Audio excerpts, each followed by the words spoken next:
Yashodanandana Brajajana Ranjana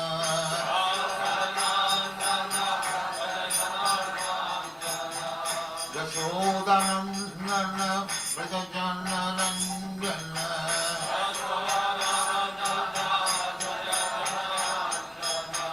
Jamuna Tira Banachari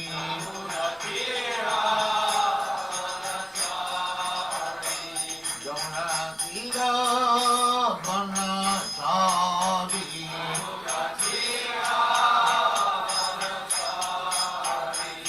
Jaya Radha Madhava Punya Bihari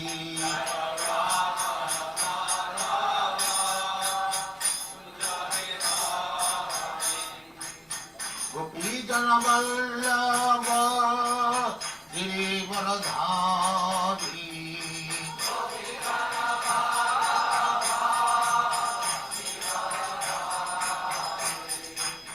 Gopi Jana Vallabha Giridharadhari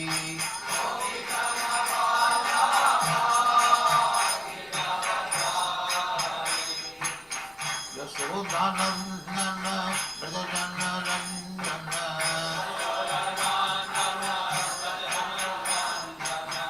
Yashodanandana Brajajana Ranjana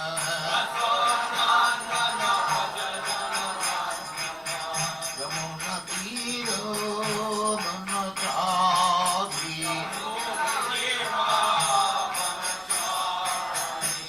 Yamuna Tira Banachari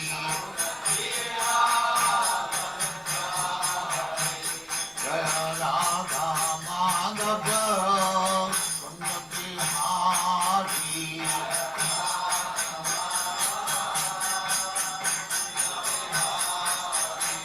Jaya Radha Madhava Punya Bihari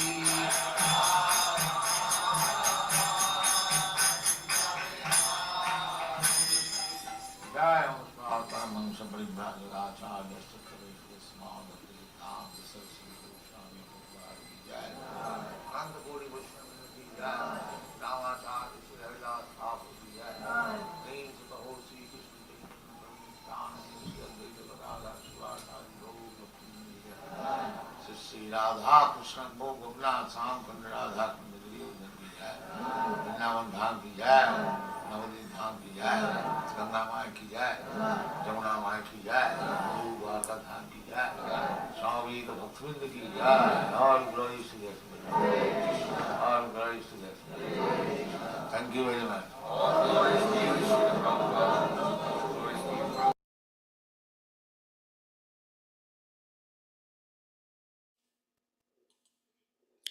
Hare Krishna, dear devotees, please accept our humble obeisances. All glories to Jagat Guru Srila Prabhupada, all glories to Gurudev, and all glories to the assembled Vaishnava devotees. We thank you all for being here.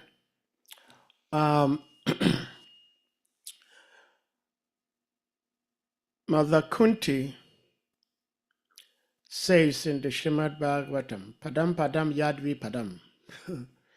At every step we take in this material world, we don't know. There could be danger. Our originally scheduled speaker could not be here with us today. And it's not like there is danger, thank Krishna. But there is another situation that is not making it possible for him to be here with us today. So as usual, His Grace Salika Prabhu is going to be speaking. And we can thank His Grace Salika Prabhu as much as we need to, because he's been doing this for so many times that when the speaker is unable to be here, Prabhuji steps in and shares his love and wisdom with us. So, Salika Prabhu, thank you so much for being here and speaking to us.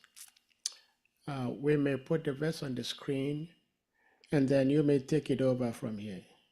Hare Krishna. Hare Krishna. Thank you. Hare Krishna. Om Namo Bhagavati Vasudevaya. Om Namo Bhagavati Vasudevaya. Om Namo Bhagavati Vasudevaya. Om Namo Bhagavati Vasudevaya. I hope my voice is clear. Yes. Good. Narayana Namaskritam Naraichavam Naruttamam Devi Sarasvati Vyasam Tatu Jayam Udirayet Nasta Apraisu Abadrisu Nityam Bhagavatam Sevaya Bhagavati Uttaman Slok Bhakti Bhavati Naistiki.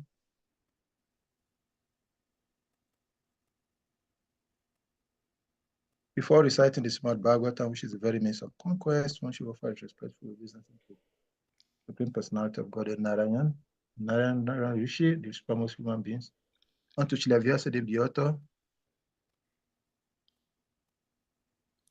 By regular attendance in classes on Srimad Bhagavatam and ready service to the pure devotees, all that is troublesome to the heart is almost completely eradicated, and loving devotional service unto the Supreme Personality of Godhead is established. So we're reading from Srimad Bhagavatam today, second canto of the Srimad Bhagavatam, chapter 8. We'll be discussing text number 28.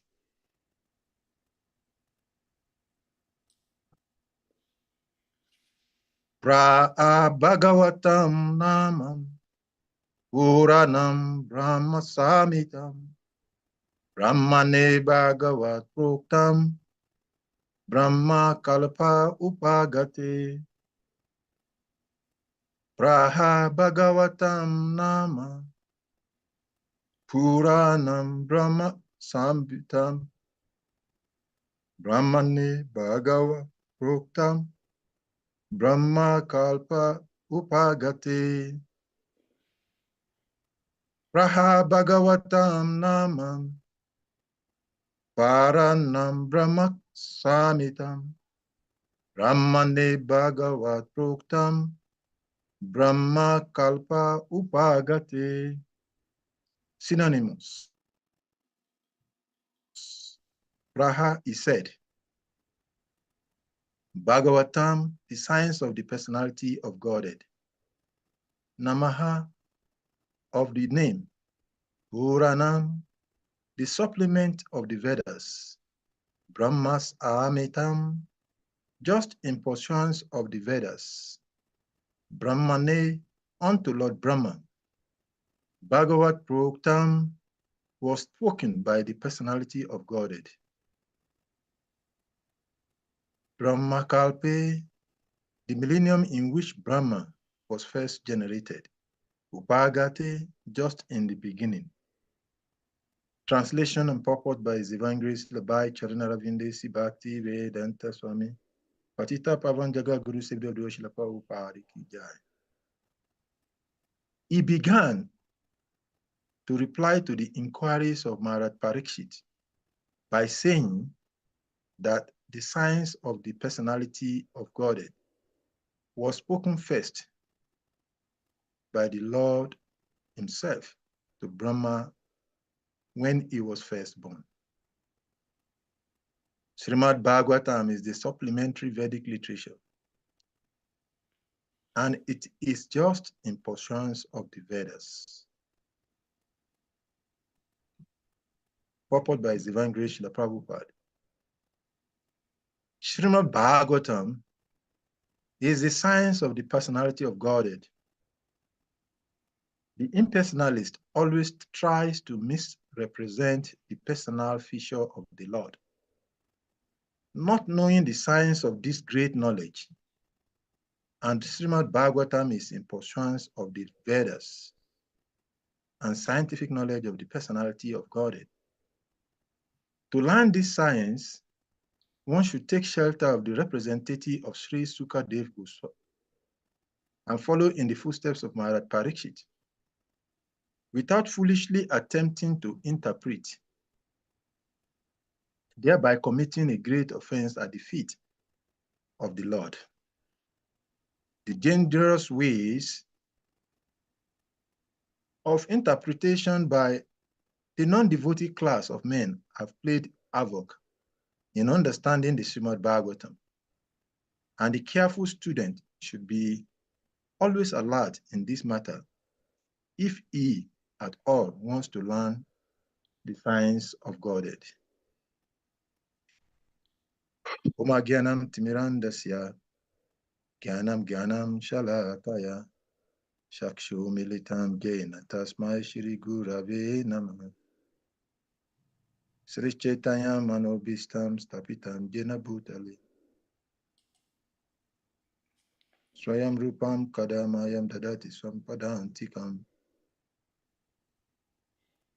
Vandyam Sri Guru Sri Yuta Pada Kamalam Sri Guru Vaishnavamscha Sri Rupam Sagrajatam Sahaganam Ragunatam Vitam Tam Sahajivam Sadvitam Savadutam Parijanam Saitam Krishna Chaitanya Devam Sri Radha Krishna Padam Sahagana Lalita Sri Vishakavitam Shah He Krishna Karuna Shindu Dina Bandhu Dagapati Gopisha Gopika Kakantara Kanta Mostute Tapta Kanchana Gaurangira Devinda Vaneshwari Shabano Shute Devi Pranamami Hari Priye Mokan Karoti Vachalam Pangam Lagayate Girim Yat Kripat Amvande Sri Guru Dinatarinam Nama Om Vishnu Padaya Krishna Pistaya Bhutale Srimate Bhakti Vedanta Swami Iti Namine Namaste Sarasvati Deve Gauravani Pracharine Nevise Isha Shunya Vadi Pasatyade Satarine Nama Om Vishnu Padaya Krishna Pistaya Bhutale Srimate Bhakti Tita Swami Iti Namine Namaste Krishna Padaya Prabhupada Asistatmane Shri Gaura Karuna Shakti Bhakti Titi Teti Namine Vanchakarpata Rubhyascha Kripa Sundubhyas Evascha Patitanam Pavat Nebyo Vaishnavibhyo Namo Nama Jai Sri Krishna Chaitanya Prabhu Nityananda Shri Advaita Gadada Srinivasadi Sri Gaura Bhakta Hare Krishna Hari Hari Hari Rama Rama Hare Krishna Krishna Krishna Hari Hari Hari Rama Rama Hari Hari Hare Krishna Krishna Krishna Hari Hari Hari Rama Rama Hari Hari Praha Bhagavatam Namam Puranam Brahma Samitam Brahmane Bhagavat Proktam Brahma Kalpa Upagati. He began to reply to the inquiries of Maharaj Parikshit by saying that the science of the personality of God was spoken first by the Lord himself to Brahma when he was first born. Srimad Bhagavatam is the supplementary Vedic literature, and it is just in pursuance of the Vedas. Hare Krishna. So we welcome all of the devotees to this beautiful Tuesday, the 20th day of the month of February, the year 2024, which auspiciously falls on the Vaishnava calendar of the appearance of Lord Varahadev. So it is most auspicious and most benefiting to each and every one of us who are gathered here to have opportunity to hear about the transcendental pastimes, narration, activities of the Supreme Personality of Godhead. In the Bhagavad Gita, Lord Krishna said that Jamma Kama Chame Diviyam Ivayum Beti Tatwata Tatwadiha Punal Jalma Night Imam Etiso Arjuna. That one who understands the transcendental nature of my activities, pastimes, appearance, upon this, living this conditional body, composed of 5 gross material elements and 3 subtle elements,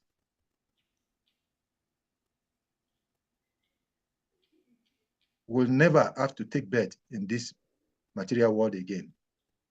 So by this assurance of the Supreme Personality of God, there is no activities that is greater than this. In material world, people count opulences, and they consider one to be wealthy based on the opulence that he has amassed for himself.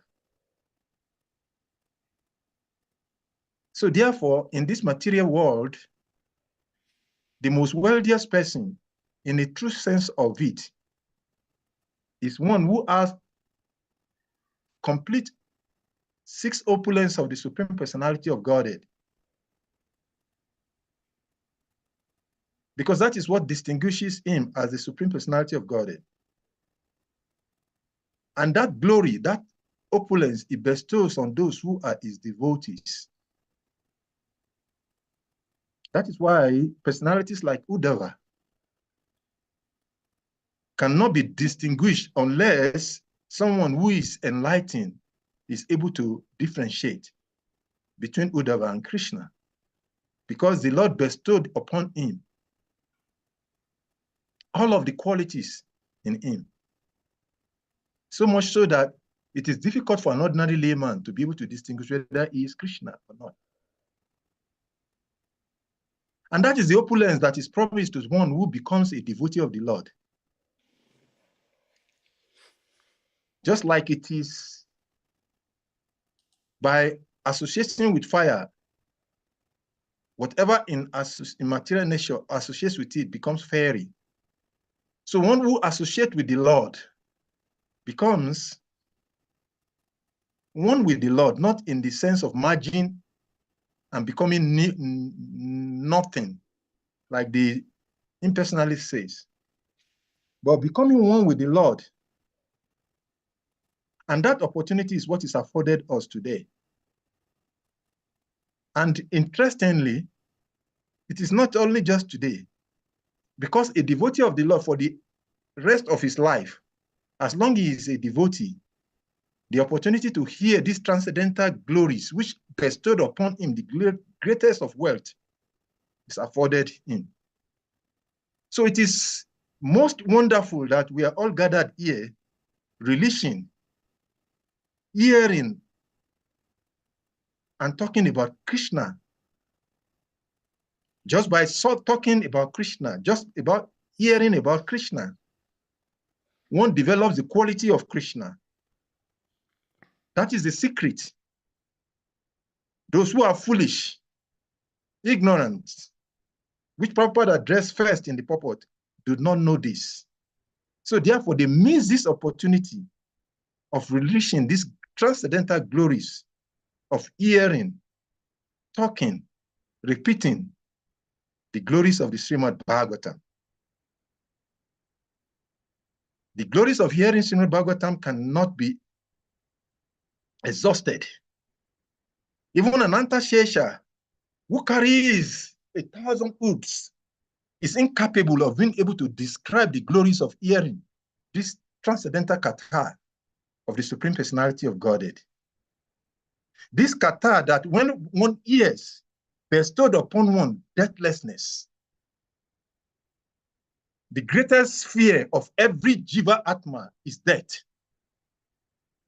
The Vedic scriptures has made us to understand that of all the difficulties and challenges that Jiva Atma, the conditions of one whose embodied faces, 4 of them are prominent. Jamma, Mritu Jara Verdi.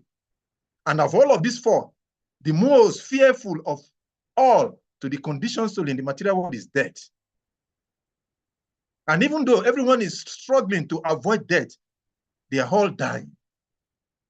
But this wonderful kata of the Lord bestowed on one who associates with this transcendental narration, the benediction of deathlessness. So what can be more glorious activities than this? So therefore, a wretched soul like me is always very eager to take advantage of hearing, talking about, which Lord Krishna himself described in the Bhagavad Gita, Machita, Gata Pranam, Bundiya Stas Parasparam, Kantaya Star Mam Nityam Tianticha, Ramantisha, that this is the activities of the great soul. So one who wants to become a great man, he associates with a great man. So therefore, the opportunity to associate, to gather, to talk about daily, about this transcendental narration of the Srimad Bhagavatam cannot be quantified in any ramification. So our greatest acharya, one of our great acharyas, Srila Govinda Maharaj, will say that this narration of Srimad Bhagavatam should not be stopped at any moment in one's life if he ever wants to attain the greatest benediction in life. Of all that one can achieve in this life, the greatest achievement is that one has the opportunity to hear this transcendental narration of the Srimad Bhagavatam. And that is the opportunity that we've been bestowed upon. So I congratulate each and everyone that is here listening and who will have opportunities to speak one thing or the other in the course of discussing and remembering this transcendental nature of pastimes of the Lord. So therefore, I beg all of these great souls who are gathered here today on this platform, and those who will be hearing on other channels, or those who will hear, I offer my respectful obeisances to put onto them, because for them, they are the greatest of all the greatest personalities. Because by their association, one can attain.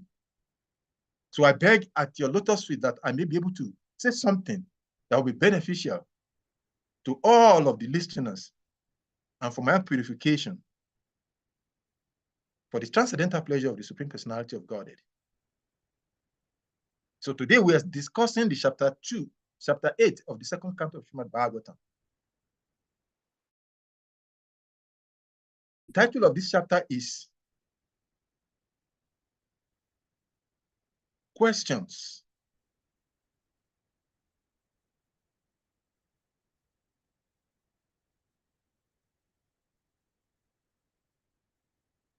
Asked by Maharaj Parikshit. And it is interesting because these chapters, this chapter that we are reading, is talking directly to the essence of the Srimad Bhagavatam. Yesterday we heard from His Holiness Swam Bhagavan Maharaj the glories of Srimad Bhagavatam and the 10th subject matter that is discussed in the Srimad Bhagavatam.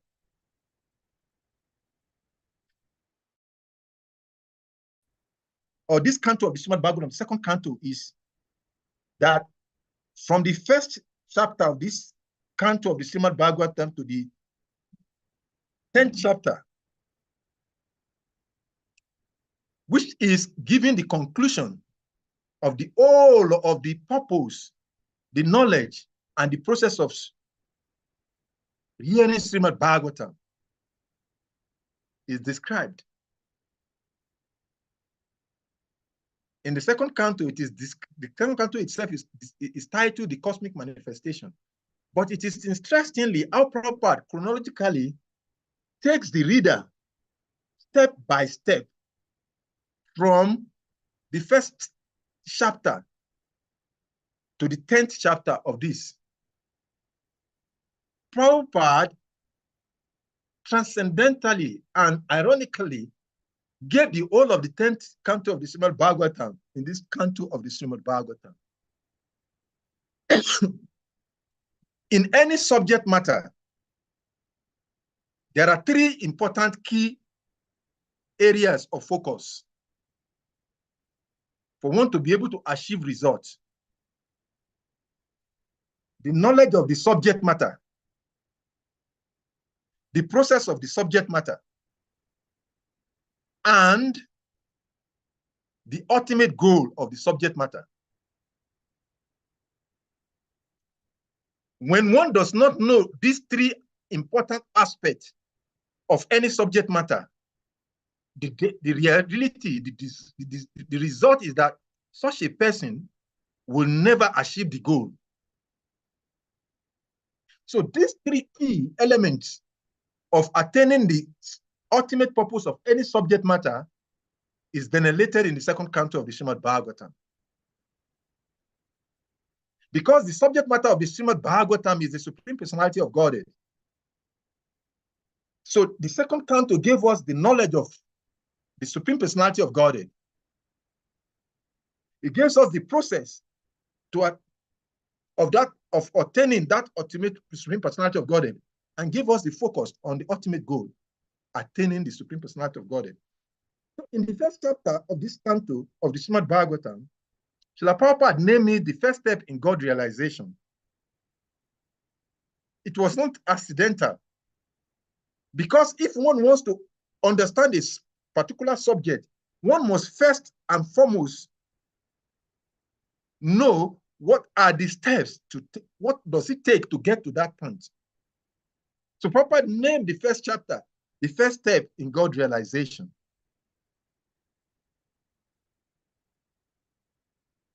In that chapter, Srila Prabhupada nicely presented the words of the Acharyas,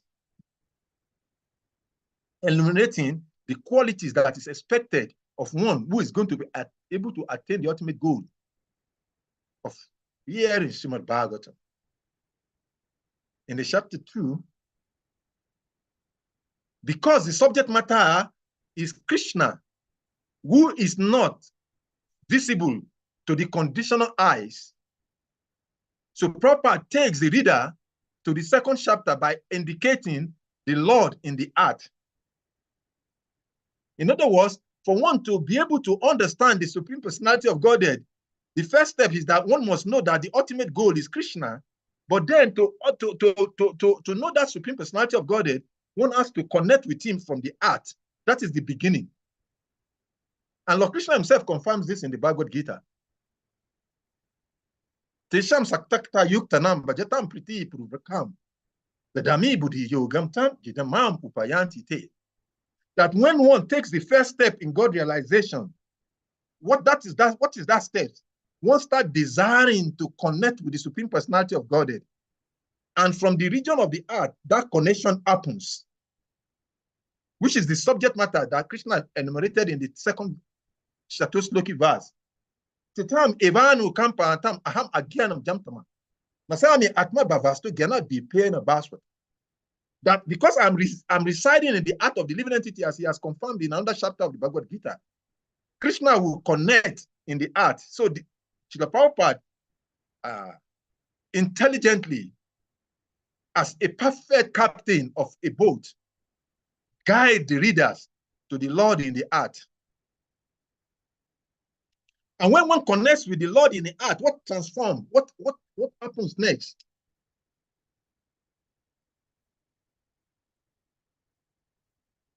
Pure devotional service of the Supreme Personality of Godhead is established. Lord Chaitanya Mahaprabhu confirms that Brahmananda Brahmite Konya Bhagawan Jiva Guru Krishna Pai Bhakti Latabija Sila Vishwanath Chakravarti Thakur. He confirms that in the Mandala Arati prayers. Yasya Prasada Bhagawa Prasadu Yasya Prasada Nagatiku Topi.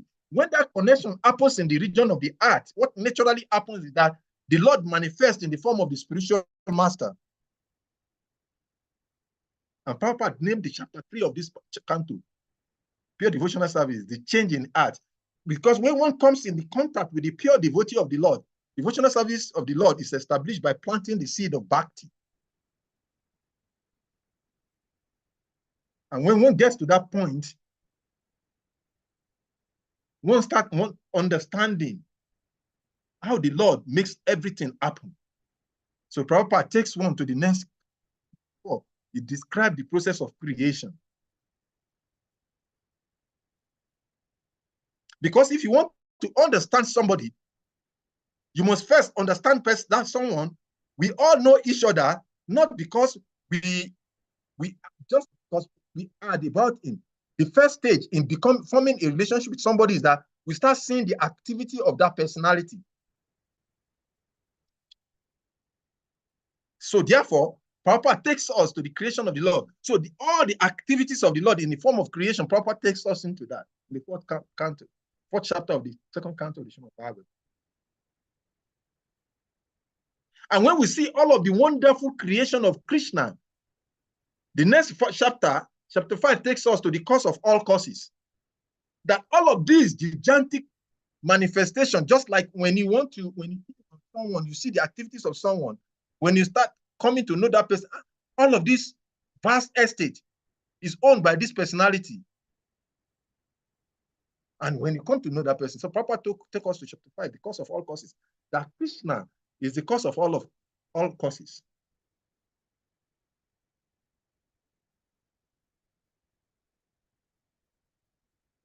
And how he does that is explained in the chapter 6 of the Srimad Bhagavatam, Canto 2, Purusha Sukta confirmed. And how Krishna disseminates this is manifestation is spoken about in the chapter 7, scheduled incarnations with specific functions. And that is what takes us to the chapter we are reading today. This afternoon, when we are discussing the second to the last text of that chapter, which is discussing question by King Parikshit. Why do I have to go to all of these elaborate pointer to all of the previous chapters of this canto? It is interesting because Lord Krishna said something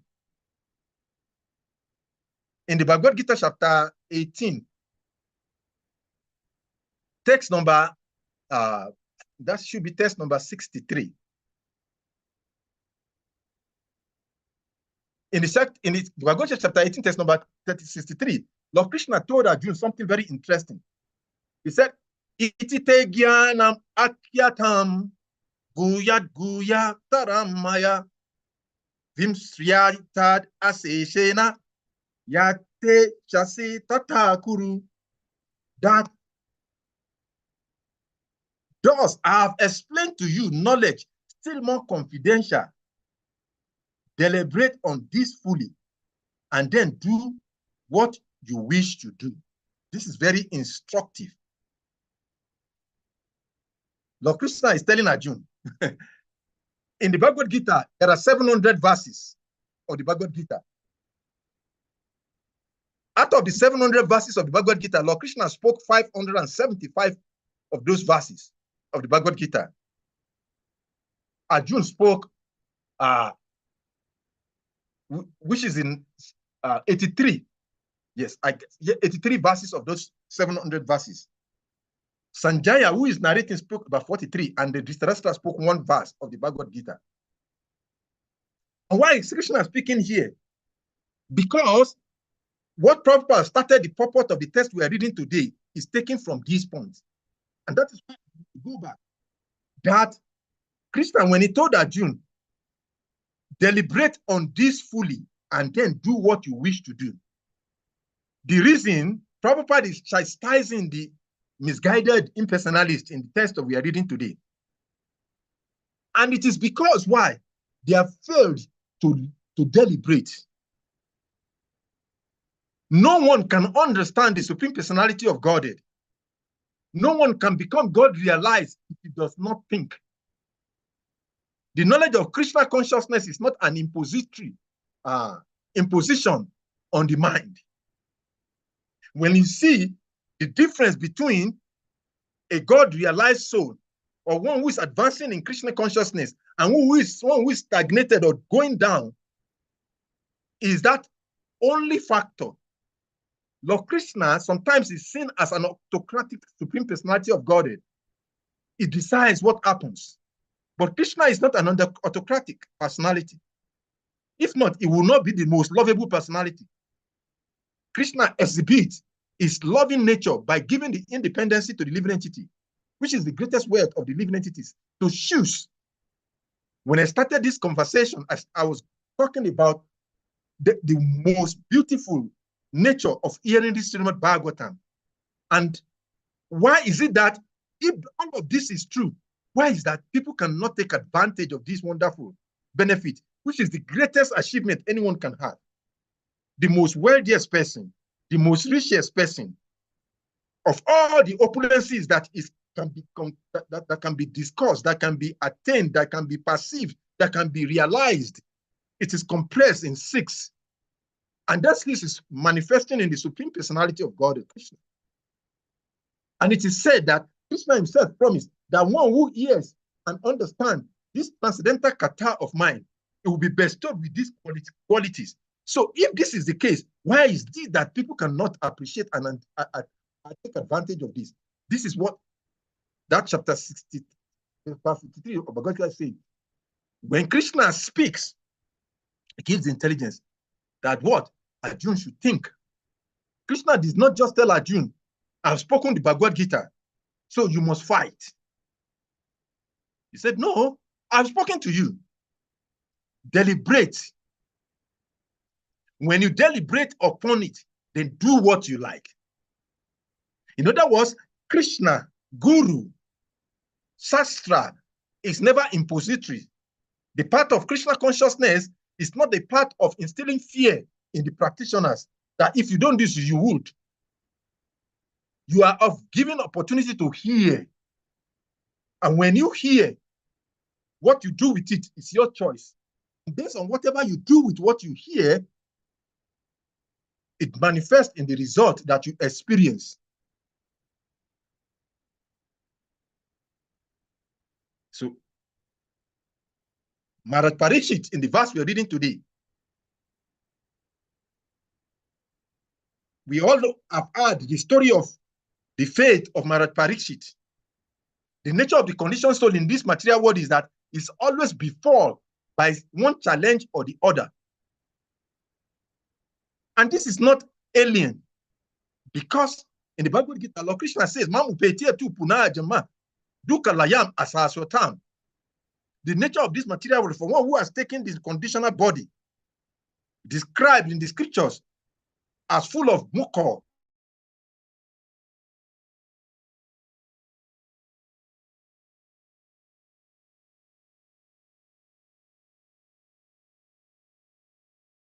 bile, urine, as long as it's here, is that there is always a challenge. And that is not surprising. The Lord himself, when he comes into this material world, he demonstrated that. Although the Lord is not subjected to the condition of this lesson, himself goes, which he had to overcome. So the nature of the conditioned soul in the material world is that it will constantly, always be followed by one challenge or the other.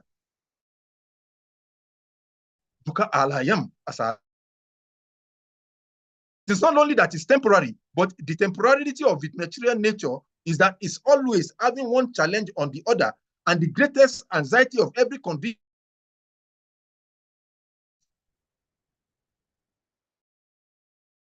What Krishna is talking here, one has to do what? He has to think. The greatest misfortune of the conditioned soul in Kali Yuga is that it doesn't think. Only a thoughtful person, and Albertine, one of the famous scientists, in one of his famous quotes, he mentioned that only a thoughtful man can realize God, can comprehend the subject matter of the supreme nature. Unless beginning of God realization.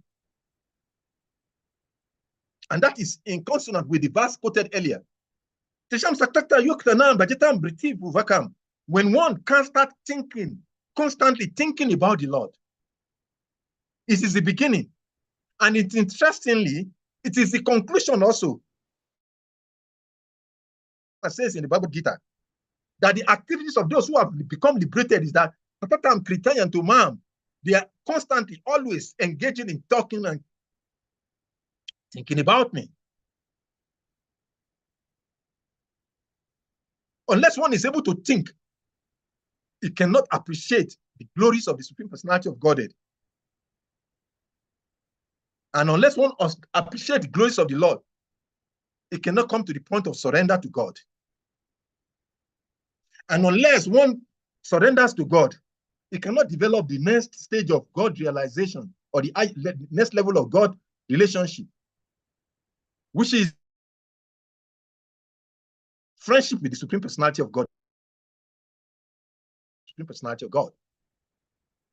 So in the text that we are reading today, in the purport, Maharaj Parikshit is asking it several questions. It is interesting. This is one of the verses, chapters of the Bhagavatam, that from this chapter that we are reading has altogether about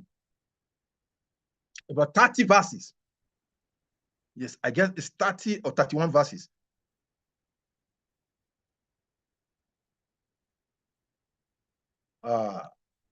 And from the text 1, it has 29, verses. And from the beginning to last 3 verses, Maharaj Parikshit was asking question. Why is that?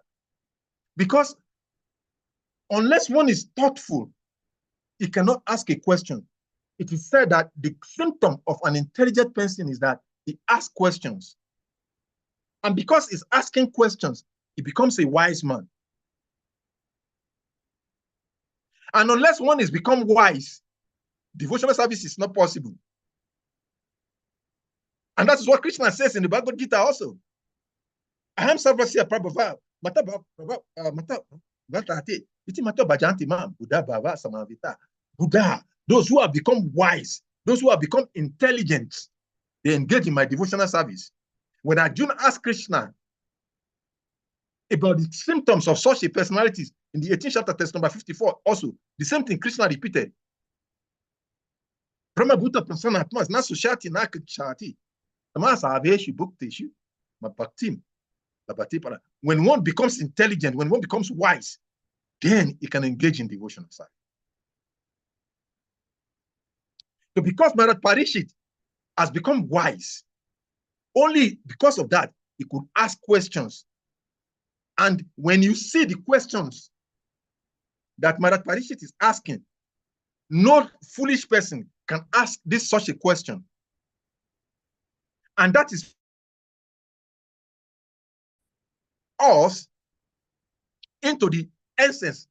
Like I said before, it is interesting that the next chapter of this verse, of this canto that we're going to be going to, Sukadev Goswami will be citing references. After hearing these 26 verses of questions from Maharaj Parikshit, the whole of the next chapter, Maharaj Parikshit, Sukadev Goswami will be citing evidences, references to buttress the point he's going to make. What is the point he's going to make? It is going to make the point that the answer to everything in the chapter 10, and that is why Prabhupada very nicely, like we said from the beginning, titled all of this canto of the Srimad Bhagavatam. From the first stage of God realization, it ended it up in Srimad Bhagavatam is the answer to all questions. Sukadev Goswami is going to use the whole of the next chapter, which is going to be saying in the next verse that in the next couple of verses, I'll be telling you, he will cite references to buttress what he is intended to say. Even in materials experience. No lawyer is considered expert. No one is considered intelligent if he cannot present his case.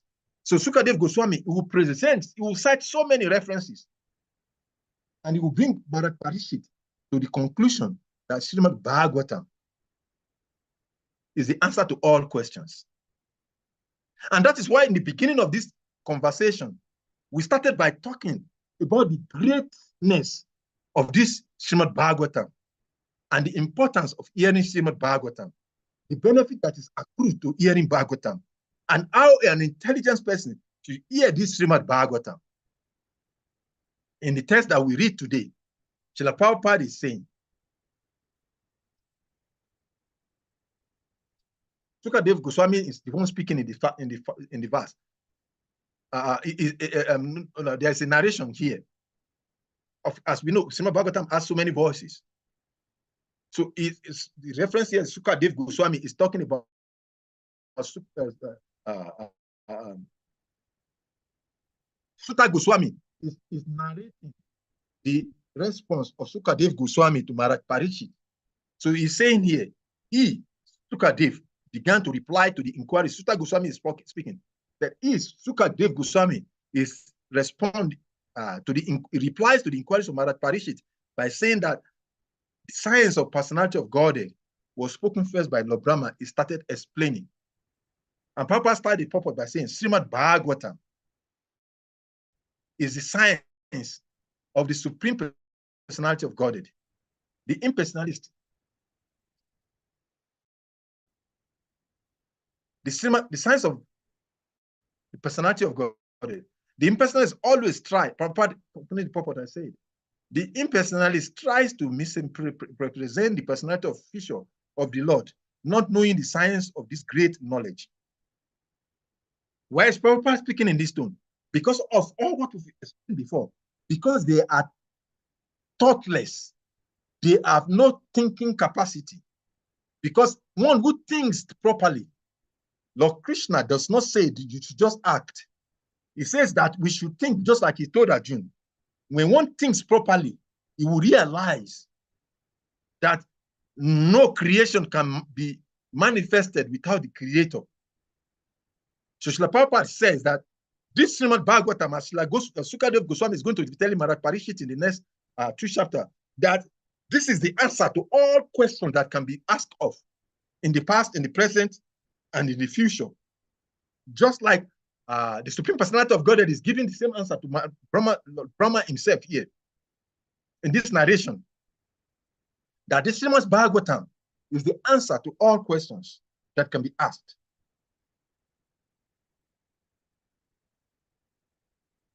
But those who are foolish, like Prabhupada said, those who misrepresent the Supreme Personality of Godhead, not knowing the science of this great knowledge, the Srimad Bhagavatam, that the conclusion, like Krishna himself has confirmed in the Bhagavad Gita, that of all the Vedic scriptures, I'm to be known. I'm the compiler of the Vedas. Because they are misguided, because they are not thinking. And this is the primary qualification of the conditioned soul in Kali Yuga. In a conference recently, about 8 days ago, we were in a conference, and I make an assertive statement which generated a controversy. So I said, the misfortune of the modern man is that he has admitted to loss of intelligence or lack of intelligence. So therefore, there is a great clamoring for artificial intelligence. And a lot of people kept challenging that statement, and it brought a lot of conversation around that. The most attractive development in modern times is artificial intelligence. Why is modern man so much attracted to artificial intelligence? This is not to say that artificial intelligence is not good, because the Kali Yuga man does not want to think any longer. And because the more they refuse to think, the more they lose understanding of what is the truth. And because of their loss of the truth, They are experiencing so much of misfortune globally. Although the materialist things, they are advancing in so many ways. But the advancement of the modern man's civilization is that it's bringing more and more of unbearable pain and suffering upon man. Although they are making so many things to make man so-called easy execution of activities in development or in activities of human life. But the more and more they make it so-called easy, civilized artificial support to human activities, the more problem. Recently, I was reading a report in India about how so many farmers were committing suicide. And why were they committing suicide? Because of burden of loan collected for fertilizers. And because in a country like India, you cannot escape, like in Nigeria, where you can take loan and then disappear and you cannot be traced. So to avoid being put into jeopardy, they are committing suicide. Because modern man has refused to protect cow, the natural means of livelihood has been given. And that is why our acharyas consistently tell us Varnashram Dharma is the solution to all of the woes of conditioned soul. And Srila Prabhupada emphasized it, as Krishna himself said in Bhagavad Gita, that this is the process for escaping in a systematic way the miserable condition of conditional life and its temporality. So Srimad Bhagavatam is the essence of all activities of human life. And if one, by dint of good fortune, becomes attracted to this, then he can learn the science of God. And how to want to do it? Prabhupada gave the explanation in the purport.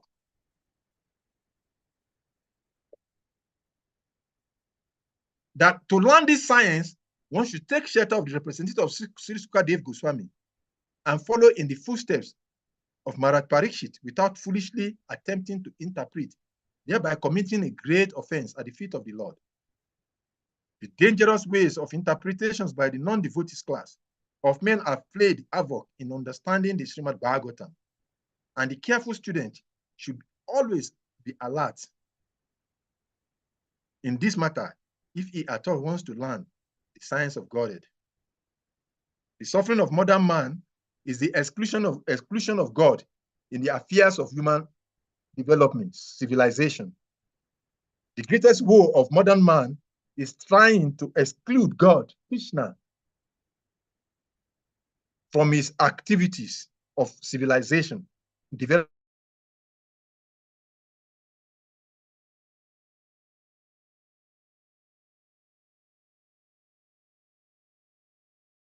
and success in life, every affairs of human life. And by establishing that, life becomes blissful, and one attains the greatest of all greatest wealth, opulence, power. Just like Lord Krishna told Arjuna, Sanjaya said at the end of the narration of the Bhagavad Gita conversation to Maharaj Yudhishthira, that wherever there is Krishna and the devotees of Krishna, who are always Machita, Gata, Pranam, Bundiyastas, Parasparam, always conversing about Krishna, there will be extraordinary opulence, supreme power. And this are the things that the conditioned sources ascribe striving for in material life. But here, it is freely available. And that is why it is said that the most greatest things are free. All of the things that we acquire in this world with so much difficulties are non-permanent, temporary, and miserable. But the greatest of all greatest things, the greatest of all greatest wealth, the greatest of all greatest power, the greatest of all greatest achievement is free. By cultivation of these transcendental activities of hearing and following the footsteps of Sukadev Goswami as properly instructed, under the guidance of a bona fide representative of Sukadev Goswami in Krishna consciousness. So thank you very much for giving the opportunity to speak and share realization on this transcendental subject matter. There is much that can be said further in this topic, but so that we can give opportunity to Machita, Magata, Pranam, Bundiya, Parasparan to converse, to discuss among devotees. So I will stop here and let's have question and answer section to follow in the footsteps of Maharaj Parikshit questioning Sukadev Goswami. And then I will try to explain. But before opening that question mark, like I said from the beginning, today is an auspicious day, the appearance of the Supreme Personality of Godhead in his form of Varahadev. The Srimad Bhagavatam describes the appearance of two different incarnations of Varahadev. One is white and another is red. They came at different times. However, the Srimad Bhagavatam that we read describe these pastimes of those two Varahas that amalgamated in the past tense, which makes it a little hard to understand. But one who understands it, according to Srila Jiva Goswami, the Vedic literatures describe the incarnations of Lord Varaha in two different devastations, namely the Shakshusha devastation and the Swayambhuva devastation. This particular appearance of the Boa incarnation of Varaha actually took place in the Swayambhuva devastation, when all planets are other than the higher ones, which are described as Jana, Ma, and Satyaloka, merge in the water of devastation. So the particular incarnation of the Boa was seen by the inhabitants of the planet mentioned above. So there are two types, there are two incarnations specifically. So, and they are described, they both appear at different times to do the same work at different times of different circumstances. But these are activities that the Supreme Personality of Godhead to attract the devotees. And those who appear devotees of the Lord are experts in narrating these transcendental pastimes. I consider myself incapable of able to describe the glories of Lord Varahadev, but I just wanted to make a touch onto that subject so that I can purify my consciousness. But maybe in the course of discussion, if time permits us, we can be talking a little bit more about that incarnation. Hare Krishna. Hare Krishna. Thank you so much, His Grace SALIKA Prabhu. It's very beautiful that you just stepped in to speak because our originally scheduled speaker couldn't be here. Yet you were able to speak so beautifully. So dear devotees, if anyone may have questions, comments, realizations, please, you may indicate by just unmuting your mic and you go ahead and speak. Probably if I may put the verse back on the screen, I have a question from the text itself. Right, The text says, let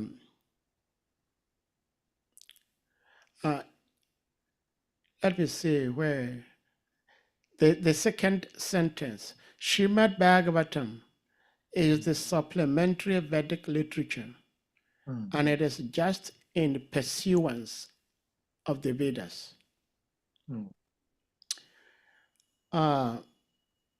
In chanting the 10 offenses of the holy names of the Lord, one of such offenses is to look down on other scriptures that are also in pursuance of the Vedic version. So those literatures, those scriptures, excuse me, are not the Vedic scriptures, but they are pursuance of the Vedic scriptures. Yes. And therefore they should be honored. Now here we are reading that this Srimad Bhagavatam, this Srimad Bhagavatam, Bhagavat Puran, is in pursuance of the Vedas. Mm. So when we talk of the Vedas, what are we referring to? What is that particular literature, that particular scripture, that particular book called Vedas that Srimad Bhagavatam is in pursuance of? Hare Krishna. Hare Krishna. Very beautiful questions. Like we said, only an intelligent person can ask questions. And that is why the Lord will not just come into the material world and enact his pastimes with any foolish persons. He will come, and that is why whenever Krishna is going to come, he will invite his associates to come along with him, so that only them, because of their quality, can be able to engage in conversation. Sometimes when you go out to preach an interfaith forum, one of the greatest challenges personally I was facing in the beginning was how to communicate with people. And that is why it is very important to glorify those who are teachers. Because to hear, to speak is not just as important, as powerful as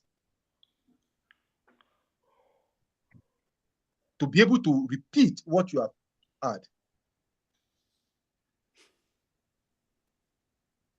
So the Lord, when he is coming, he instructs his pure devotees to come along with him, because only them can have that level of intelligence to be able to ask him questions.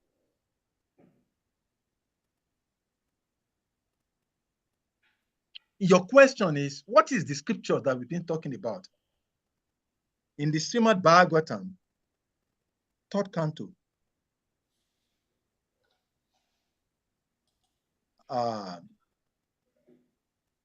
think text number, I quoted that verse recently in a conversation with, just a moment. There was a conference I was sharing something. I wanted to quote from that verse directly. It is Srimad Bhagavatam 3rd canto, I think it is chapter 32.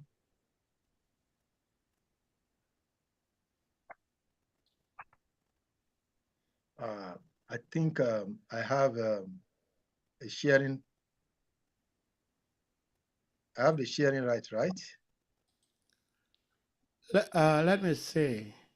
Yeah, I would. Yeah, you do. Yeah, do. Okay. So there is a presentation I made recently. And I was quoting this verse, 3rd canto, chapter 32, text number 33. In a conversation between Lord Kapila Dev and his divine mother, Mother Devauti. A single object is appreciated. Lord Kapila Dev is the one speaking here. He said a single object is appreciated differently by different senses due to its having different qualities. Similarly, the Supreme Personality of Godhead is one, but according to different scriptural injunctions, it appears to be different. How does this relate to the question you're asking? In the same 3rd canto of the Srimad Bhagavatam, it is described that we have what we call the Shatosloki verses. And that is the main, that's why Prabhupada is making that reference in the purport, is that if you look at the text we are reading today, the text said that Sutta Goswami is telling, narrating. He said he began to reply to the inquiries of Maharaj Parikshit by saying the signs of the personality of Godhead spoken first by the Lord himself to Brahma when he was first born. So the Vedic scripture are the original scriptures or the original guide of the Supreme Personality of Godhead for mankind, starting from Lord Brahma to the lowest of all. And the manuals all the further incarnations of God. But why I quoted that reference of the third canto of the Srimad Bhagavatam is that this same subject matter, because of the different classes of the living entities and their senses where they are situated, same subject matter is understood differently. So for that reason, supplementary scriptures are given. It is not that they are different, but they are explained in a particular way to accommodate those persons at different level of understanding. So when Srimad Bhagavatam is said to be the supplementary scriptures, the Srimad Bhagavatam is not the Vedic scripture, but it is the explanation or the commentary using the word of your Acharyas on this Vedic scripture. It is not different from the Vedic scriptures, but it explains, it expands the scope of understanding of the Vedic scriptures. When I was speaking earlier, I said something very importantly in relation to this question that you're asking, that in any subject, there are three elements: the knowledge of the subject, the goal of the subject, and the process of attaining the knowledge of that subject, or achieving the process of achieving that knowledge.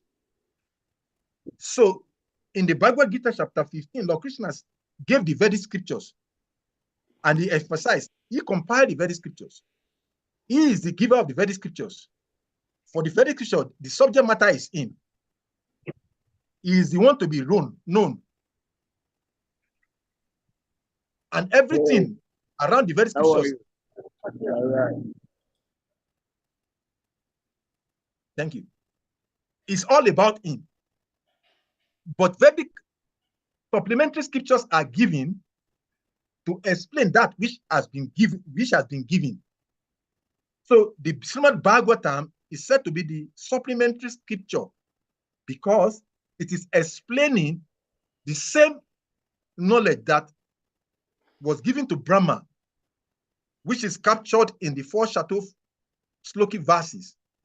But because this is why I was quoting that verse, because the single subject matter, which was spoken by Lord Krishna to Lord Brahma, when we get to the next chapter, we will hear how Lord Brahma had a sound, and for him to understand how he went through a whole lot of austerities, and he became purified, for him to understand what he has had.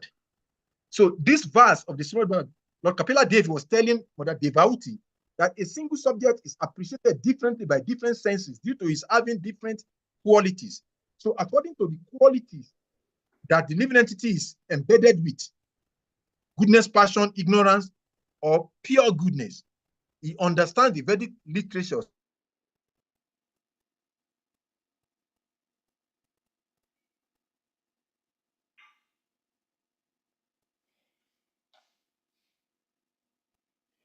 differently. Vedic supplementary scriptures to help explain what already has been spoken. So the Srimad Bhagavatam is the chief of all such supplementary scriptures. Why is it the chief of all of them? In other words, there are so many supplementary scriptures, but the king of all of them is the one that is given by the one who gave the scriptures originally. That is why the Srimad Bhagavatam take a prevalence above all supplementary scriptures. And that is why it is said from the beginning of the Srimad Bhagavatam that, what is that verse? That all forms of cheating, Dharma progita, what is that verse? That all forms of cheating propensities are already taken away before Srimad Bhagavatam narration. So all kinds of material propensities, desire, all forms of understanding is already dealt with before the Srimad Bhagavatam. And because it was written directly by the person who is the author of the original subject matter, which is the Vedas, it is said to be the chief of all supplementary scriptures. And that is what we'll be hearing in the 10th chapter of the Srimad Bhagavatam, because it will be telling us that Srimad Bhagavatam is the answer to all questions, because three key reasons. One, it is the supplementary or the explanation of what is the originally given knowledge by the original speaker of the knowledge. So for that purpose, yeah, Dharma progita, Kaita 112, thank you. So from the beginning of Srimad Bhagavatam, so it is said, thank you very much for bringing it up, completely rejecting all religious activities which are materially motivated. This Bhagavad Purana propounds the highest truth, which is understandable by those devotees who are fully pure in heart. The highest truth is reality distinguished from illusion for the welfare of all. Such truth uproots the threefold miseries. This beautiful Bhagavatam, compiled by the great sage Vyasadeva, in its maturity, is sufficient in itself for God realization. For what is the need of any other scripture? As soon as one attentively and submissively hear the message of Bhagavatam, by this culture of knowledge, the Supreme Lord is established within the heart.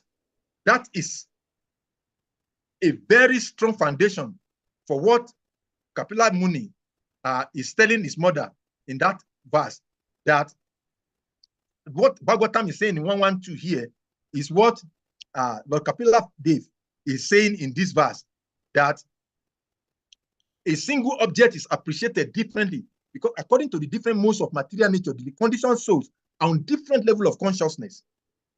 So they're understanding differently. So for their understanding, so he has to give the Bhagavatam for the highest level of people. And that is why he's the chief. But then same personality of God that gave the scriptures like the Bible, the Quran, the Puranas, and several other literatures to accommodate different level of consciousness for the ultimate good. So to summarize your question, which scriptures is the main scripture when Bhagavatam is said to be the supplementary? So the main scripture is Bhagavatam, is the very scriptures, and the explanation of it or commentary on it or explanation of it is the Srimad Bhagavatam. And of all such level of supplementary scriptures, Bhagavatam is said to be the chief because it is addressed to, it is relating to those who have rise above all other supplementary understanding of the same subject matter. I hope this helps some way. Yeah, thank you so much for the answer and explanation. Since today is the divine appearance day of Sri Varaha, I wanted to find out when the Supreme Lord appears in forms that are, externally speaking, lower than humans. And the Supreme Lord appears for the purpose of alleviating the burdens of the human beings in particular. Does the particular incarnation, for example, the incarnation of Varaha, does he speak like a human to the human beings? Because he's not a human, he's a boa. Like when the Supreme Lord appeared as Matsya, fish, did he talk to human beings? You see fish talking. That would be something. I just wanted to know. Yeah, it is said in material parlance that inquisitiveness is what makes the flies to die in the drink. But the opposite is I'm going to die. but the opposite is that in the spiritual platform. And that is why sometimes the spirituality is said to be the opposite of materialism. Because in material life, when you become too inquisitive, you run into trouble. But in spiritual life, when you become too inquisitive, that inquisitiveness is what gives you, it makes you the greatest. In fact, you get the highest of it. And that is why that is what Maharaj Parikshit is exhibiting here, that we should be inquisitive. And I like that inquisitiveness of yours. That how did Lord Varaha spoke? If I tell you how I know, I'll be speculating. But we can understand from the statement of the Acharyas that the Lord communicates because he's the super soul in everyone's heart. He communicates with every living entities at whatever necessary time in the language that the living entities can hear, because he is seated in the region of the heart of the living entities. So if he wants to communicate, because he's the father of all living entities, because he knows all of the living entities even before their birth, so he knows the language they will understand, so he can communicate with them irrespective of whatever forms he has taken. And a good example is a story we, by normal experience, the deities does not normally speak to someone. It is said that the language of the gods is Devanagari, Sanskrit language. But when the Lord was going to speak to the young Brahmana boy, he spoke to him in the language that he had, whether he was a Bengali, whether he was Hindu, whether he's a Yoruba man, he spoke to him in his language and he was able to hear him. So in whatever forms the Lord, this is the deity form talking now, not to talk of when it is in the form of a boa. So in whatever form the Lord manifests, based on the experience we have gathered from his past times and his various incarnations as the deities, as Lord Rama, as fish incarnation, as many other incarnations, he speaks in whatever language that is necessary for the particular souls that as recipient of such message to hear. So based on this experience, we can say that the Lord spoke the language that was prevalent as at that time. Because I was not born that time, or maybe I was born then, I cannot remember now. So, excuse me, I won't be able to tell exactly what language he spoke, but I know that the Lord will speak that language that the living entity will hear, because he can speak any language. Hare Krishna. Hare Krishna. Thank you so much for the explanation.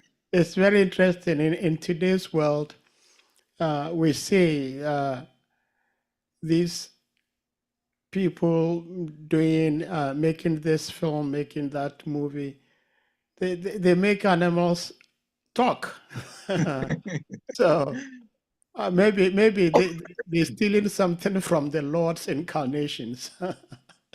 So I'm thinking, since today is Sri Varaha's appearance day, and I have my big brother here, who, Acharya. yes, he is named as such because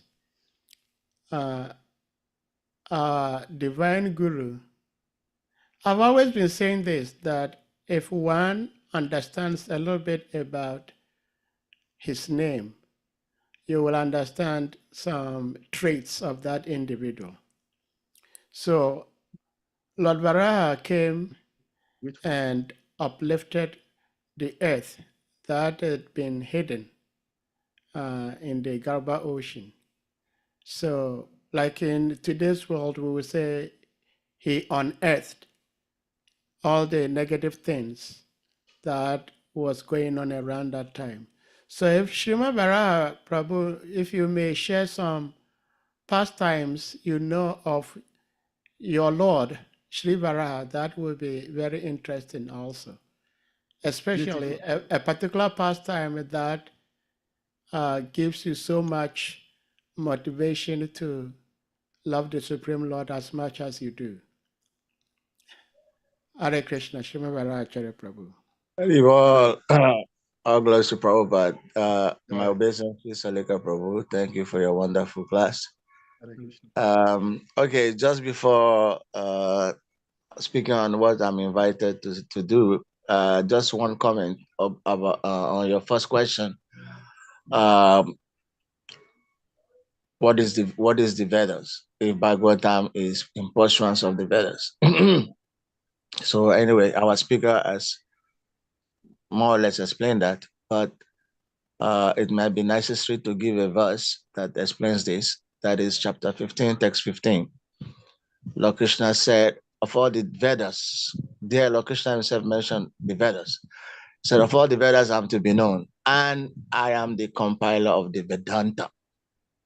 So which means that the Vedas actually means the Vedanta Sutra, and which is also known as the Brahma Sutra.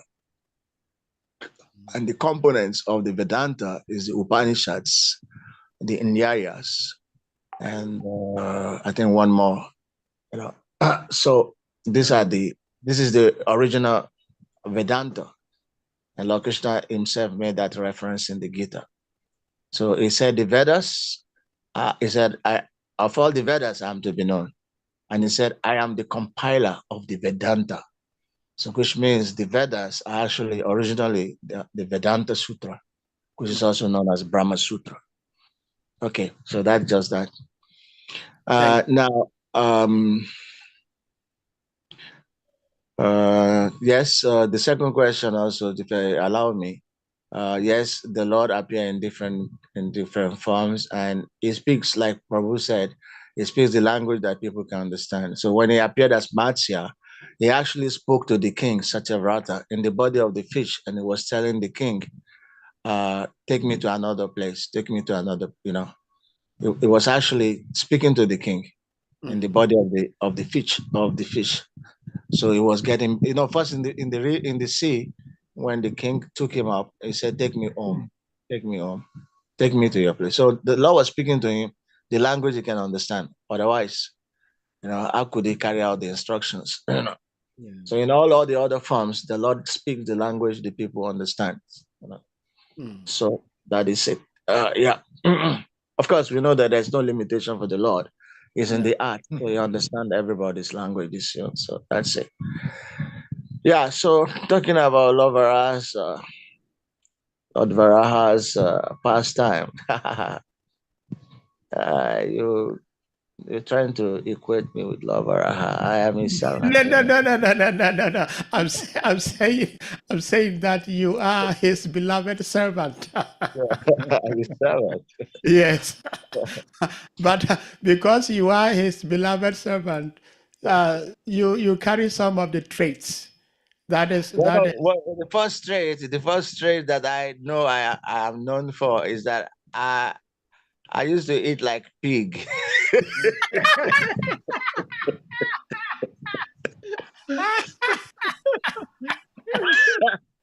So that is why I am giving Beautiful. Hare Krishna. the first trait. Okay. And the second trait, the Lord, he actually responded to the combative spirit of Iraksha. Iraksha was dying for a fight. And this form of the Lord who came to answer his combative spirit is Varaha. So that's another trait. Like I used to be very combative, like every situation I want to fight. So that's another trait. The Lord came to respond to the combative spirit of Iraksha, and he defeated him. He actually spotted with him by fighting for so long, because the Lord wanted to enjoy the sport of fighting. So maybe because I also loved always being combative, the Guru called me Varaha. And then maybe the last one, just by touching the heart, just the fact that the Lord touched the heart, she became pregnant. And she gave birth to Varaka or something. And then the child happened to be demoniac also. He took the association of demons. So that's also another interesting pastime of Lord Varaha. Yeah. The fact that the child that was born between him and Mother Bhumi happened to be Asuric. So that's difficult to understand. Yeah. So anyway, those are the few things I can say. Thank you very much, Hare Krishna. Hare Krishna. Thank you so much. Thank you. Anyone else with something to share before we call it a day? It's been very beautiful. Yeah. Yeah.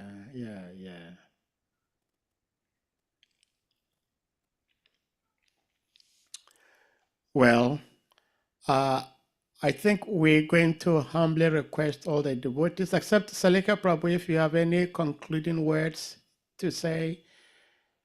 I just want to wish each and every one of us the great benedictions of Lord our day as we celebrate his appearance today. And then request all of the devotees to give me their blessings so that I'll always be enthusiastic to speak and hear Srimad Bhagavatam. Hare Krishna. Hare Krishna. Thank you so much. I think your wish has already been accepted by their lordships. Yeah. Yesterday we were so fortunate. We had His Holiness Swayam Bhagavan Keshava Swami who spoke so beautifully, of course, as always. And sometimes you get one mercy, and that single mercy is sufficient enough to carry you through for the next 60 days or maybe 6 months or maybe 60 years. So we're going to be carrying that mercy for quite a long time. But we are also requested to be greedy. In spiritual life, we have to be greedy. So even though we get these mercies, but we still have to want to get more. So we're going to humbly request all the devotees to kindly unmute, and we all chant Hare Krishna Mahamantra to express our appreciation to our revered speaker, His Grace Salika Prabhu. Jai. Hare Krishna. Hare Krishna. Hare Krishna. Krishna, Hare Rama, Hare Rama. Hare Rama Rama, Hare Hare. Pancha kalpa tarayascha krita sindhya Nitanam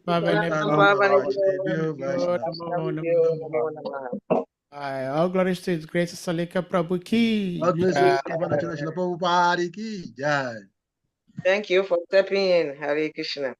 Thank you very much for giving me the opportunity, Mother.